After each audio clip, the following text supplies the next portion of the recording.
Assalamu алейкум, такси жамааты. Силерге лизинг эмне экенин айта кетейин деп чечтим. Бүгүнкү күндө Instagram, TikTok баракчаларында көпчүлүк унаасыны лизингге алып алып, туура эмес маалымат таратышып атат. То есть өздөрү деле билбесе керек, бирок маалымат так эмес и бир аз туура эмес. Лизинг бул аренда с последующим выкупом. То есть фирма силерге унааны 24 айга или 36 айга арендага берет. Качан ошол договор боюнча 24 ай или 36 ай эч кандай договорду бузбай, нарушение кылбай айдасаңар, толугу менен акчасын төлөсөңөр, анан унаа силердин атыңарга өтөт. Ага чейин унаа фирманын атында кала берет.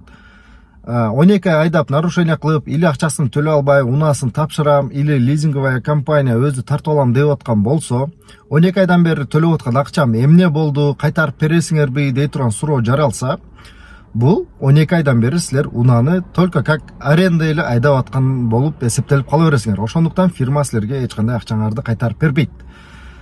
Ошондуктан эсиңерден эч чыгарбагыла. Лизинг бул 24 айга или 36 айга фирма силерге унааны арендага берет.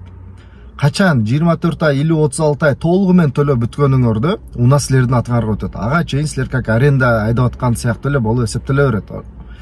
Поэтому унааларда эски унааңарды сатып, через лизинговая компания жаңы унаа сатып алам деп аткан болсоңор, жакшы ойлонуп, эсебиңерди кылып, туура маалымат алып, договорду жакшы көрүп, окуп, түшүнбөгөн жериңер болсо суроолорду берип, кандай болот, андай болот, мындай болот деп сурап, так маалымат алып, анан кийин унааны лизингге алсаңар болот.